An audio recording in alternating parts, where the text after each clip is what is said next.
Hi, welcome to HowtoDandD. My name is Fred Wheeler and today I'm going to show you how to make a quick monster stat block. Now if you have a look on page 274 of the Dungeon Master Guide, I have the Dungeon Master Guide open to that page right here so you can see it. We're going to break it down and actually show you how to make a really fast monster. And when I say really fast, usually it will take me about 5 minutes. Because I'm explaining it, it's probably going to take longer. The first thing you got to remember is, as soon as you start working outside of the stuff on the chart, it gets complicated. So I'm not going to go into all the other aspects of making a monster outside of this chart. I'm just going to deal with the chart, and we'll deal with just a little bit of stuff on special abilities and not so much legendary actions. I can do a little bit of that stuff on special abilities, but it's really hard to do that sort of stuff without changing the whole dynamic of the monster. So I'm going to stick with this. So the first monster I thought I would do, since I like him, Ghostbusters has a monster called the Stay Puft Marshmallow Man. So we're going to do Stay Puft Marshmallow Man.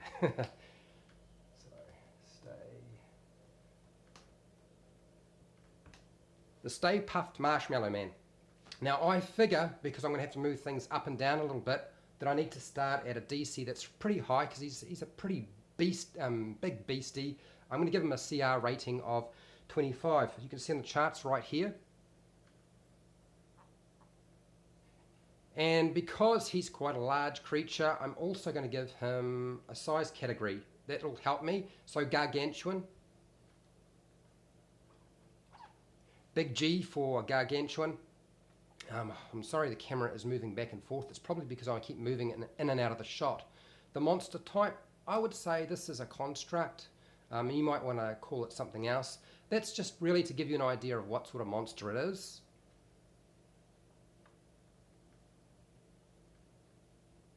Construct. Okay, so we've got the basics there. Now when you're making your monster, you'll either have a picture that you had in mind, so have that ready, or you might have just a written description. Either of those is fine. Your proficiency bonus and all of the other details are actually listed right there on the chart. So you just look at your chart. Because I selected a CR rating of 25, I just read off all those numbers. I'm going to transfer them into here, and then we're going to adjust stuff to make it so it's not like, otherwise every 25 CR creature would be exactly the same if we didn't adjust things a little bit. So 25, that means the proficiency bonus is a +8. It's a +8. I'm going to put a circle around it just in case we make alterations to it later. And I'll also put a circle around the CR rating. This is going to change quite a lot, so pay attention. I'll put a little marker right there so you can see that that's going to change heaps. Your armor class is listed as well. That's a 19. Can you imagine a Stay Puft Marshmallow Man with an armor class of 19? I think that's going to have to change. We'll do that shortly. His hit points also listed. So anything between 581 and 625. So 581 and 625. Sorry guys, that wasn't fast enough. Okay, next we have our AC. Well, not AC, our attack bonus. Our attack bonus is a +12. And I really want him to hit often, so I'm probably going to change that. Next is his damage. Now, this is damage per round that he does. That particular figure is something that is just whatever attacks you have, you spread it across. So it's the combined damage per round the monster does. So if it had a legendary action or legendary actions, or was doing something else, had say a bite, a claw, you have to pull that all together because it's dealing with just the damage per round. For my monster, it's going to be doing something between 213 and 230. Alright, I will select something very shortly for that. And then we got a DC. Our DC is 21. As a general rule, I try not to play around with the saving DC for a monster because The honest truth is, it's not necessary. I mean, it will change how some of its special abilities will work, but it just makes things so much more complicated. Okay, so there's the basics. Now, to give you an idea of how this works, or what the heck is going on here, because I don't know how many times I've read it and tried to figure out what was going on. I've used it before. The easiest part of this is changing its armor class. If I want to change its armor class, I don't really want to worry about the proficiency bonus because that won't actually matter very much. I mean, it can to a certain degree because proficiency is utilized in terms of attacks and skills, but that's already factored in right here with your attack bonus. You only need to worry about that. So just ignore the column for a proficiency bonus. That's really just for skills. Okay, so starting with your armor class. Well, the armor class on this thing is way too high. I really want him to have, say, like 11 or 12 or 13. So we're going to give him let's say a 13, because that's, otherwise we're taking it off the chart. As soon as you start moving things off the chart, it all starts going wonky. So 13, that's our new armor class. Now the problem is, there's a difference between the one that's listed and the one we've got. And how many points difference? Well, that looks like 6 points difference. And it says for every 2 points difference in armor class, you're going to change your CR. Okay, so if you increase your armor class by 2 points, you have to increase the challenge rating by 1 point. If you decrease the armor class by 2 points, then you have to decrease the CR by 1 point. And it really flows for everything, the same principle all the way across. So that means I've got to drop my CR rating by 3 points. It's now 22. That's what we've got. Cool. Armor class done. Hit points. Now I could change the hit points on my monster, and I will, and I'll show you how to do it so you can do it later. I'm not going to change it by much. My plan is to give him just a few more hit points. So 630. Now you see that that's outside of the range for the hit points for a challenge rating 25. Forget about this challenge rating now, just remember the first challenge rating. Okay, it's outside of the range. How far outside of the range is it though? It's only one category. Really, that's it, one category. So that's one shift.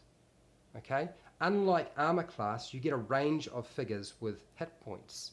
So you're looking at the range, you're not looking at the actual value of 2 hit points. I know it says 2 hit points in the book, you're looking at the range because it makes no sense to change your challenge rating because you adjusted your monster's hit points by 2 points. That would be silly. So it doesn't fall too far out of that. It's only one shift, I don't need to worry about it. If there were 2 shifts, if I decided to give my monster, my Stay Puft Marshmallow Man, say 671 to 715 hit points, anywhere in that range, that's 2 shifts from the original challenge rating. So now I have to actually increase the challenge rating by 1, which I'm not going to do, but that's what you would do. If I decided to reduce the number of hit points, I don't want a long fight, I really want a short fight, then what I'm going to do is I'm going to have a look. There's my 25 right here. Here's my challenge rating 25, and I decide to drop it down into the range of, say, 491 to, say, 535. Then I have to shift my challenge rating down 1 point because the shift in the hit points is 2 categories. Think in terms of categories. Okay, so because it's only gone on by one category, no change required, I can leave it there. Okay, now we're on to the attack bonus. I really want to increase the attack bonus because I want him to hit more often. So what I'm going to do is I'm going to make that a plus 14. Okay, if I had made it just a plus 13, that's only one shift. One shift. No change required in my CR. Challenge rating doesn't change. Okay, but because I've increased it by 2, I must increase my challenge rating by 1 because it's changed by 2. So we're now at 23. Does that make sense? I hope it does. Nobody's put any comments in there, so either I've not turned on the comments or people just can't comment or they're just watching. Anyway, I'll try to stay on track here. If I was to decrease my attack bonus by 1 point down to 11 plus 11, there's no change required in your challenge rating. If I drop it down to 10, that's 2 shifts, okay? That means I have to change my challenge rating and it's going down. Right, now we're on to damage. This is where things get really, really complicated, and I'll do my best to explain it. But damage, really, when I select a monster, I'm aiming for the damage output rather than the other things. Taking it all in, pretty complicated stuff. Yeah, Dave, you are so right. It's really complicated stuff. I'm doing my best though. Here we go. So I want this monster to do a fair amount of damage. And as I said, I'm not going to muck around with a saving throw. I'm going to leave it, but I will explain it later if I need to. Damage for this monster, I want to do something like 220 on average per round. That's what I want to put out. So I'm going to put that number right beside my damage. So that's 220. Okay, right, there we go. Hopefully that looks, does it look like 220? If my writing looks like garbage, you need to let me know so I can correct it. So I'm doing 220 per round. I haven't changed it. If I decided to change the damage output on my monster, which is suddenly still sitting in the range here, right, that's 213 to 230.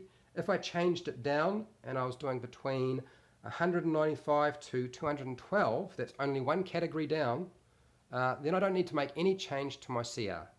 If I go down again and I'm doing, say, 177 to 194, then I have to change my challenge rating because it's shifted by two categories, so down 1 point on the CR. Not doing that. Same thing applies going up. Okay, if I decide to go to 249 to 266 hit points per round, then I have to increase my CR by 1 point. Oh my gosh, it feels like I'm back at school again. Okay, so that's the damage output. As I said, saving DCs, I don't recommend shifting it, but I will explain it very quickly. It's really pretty much the same as dealing with your armor class. Okay, right now we're on a 21. If we go to 23, we have to shift up, because it's shifted by 2, we shift up the CR by 1. Okay, if I drop down my save DC to 19, that's 2 shifts, then CR rating goes down by 1 point. Next, once you've got that, you're going to move on to actually figuring out what your attacks are, because that's just the basic gist of it, right? Now, when you think of a monster, I want you to think about what sort of attacks it would do.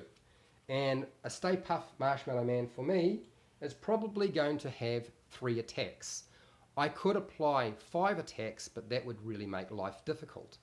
3 attacks is good enough, and give it multi-attack. So it can do, say, a bite. So he's going to bite. He's going to have, say, a fist slam. So slam. And get rid of these. Out of the way. And then a stomp, foot stomp. So stomp. So I'm only dealing with 3 attacks. 3 attacks. I have to divide my damage output per round amongst these attacks. This is just the average value. This is not the actual value. If you want to roll dice and do anything fancy like that, you can, and there's ways of dealing with it, but that ain't simple, and this is supposed to be quick, right? So I want to divide that up. Now I've figured out in advance how I would sort of arrange it. I figure my foot stamping on somebody, squishing little characters, is going to do a lot more damage. I'm going to make that 90 on average. Okay, so when it hits with its stomp, it's going to do 90 points. And more likely it's going to hit pretty much every time, because I've made my attack bonus a 14, so it's quite likely to hit. My slam, my fist, I figure that's going to do less, so I'm going to make that 80. So it's going to do 80 bludgeoning. 80 bludgeoning for my slam with my fist, 90 bludgeoning with my stomp. My bite, which would be, do Stay Puft Marshmallow Mans have teeth? That's the question. I'm going to say piercing. Maybe he's got like little itty bitty teeth. But you can say it's bludgeoning as well. It's up to you. Not a problem, or slashing or whatever it is. I'm going to say piercing. He's got itty bitty teeth. You just can't see them. So whatever's left over from this value here, is what my my bite is going to be. So that's 50. I'm pretty sure I've done my maths right. You tell me if I got it wrong. So 90 plus 80, that comes to 170, and then I add 50, that's 220 in total. Okay, there's all of my major aspects of my monster done. Bam, finished. But the thing about monsters is monsters aren't just a CR rating or an attack bonus or an armor class or hit points. They're really boring in that form. You need to give them special abilities. And this is where you need to turn to page 290. Oh, hang on, sorry, 280. I apologize. It's 280 to 281. On that page, it gives you a whole lot of examples of monster special features. So I'm going to turn to that page right now. Here we go. Keep turning, and here we are, right here. Monster features. I want to give my monster some features. Now, if you have a look here, it explains to you what will happen with your build here if you make changes or give it this particular ability. Now, if I start dealing with anything with text on this side or along here where it explains stuff, I'm probably going to have to, not always, I'm probably going to have to change my CR rating, which I don't want to do. It's all done. I'm pretty much there. So for me, I want to give him something that will make Stay Puft stand out. So I'm going to give him Siege Monster. Because the thing about Siege Monster, I don't know if you can make it out here. Where is it? Siege Monster. Where are you? Here we go. Right. It's an elemental. Right here.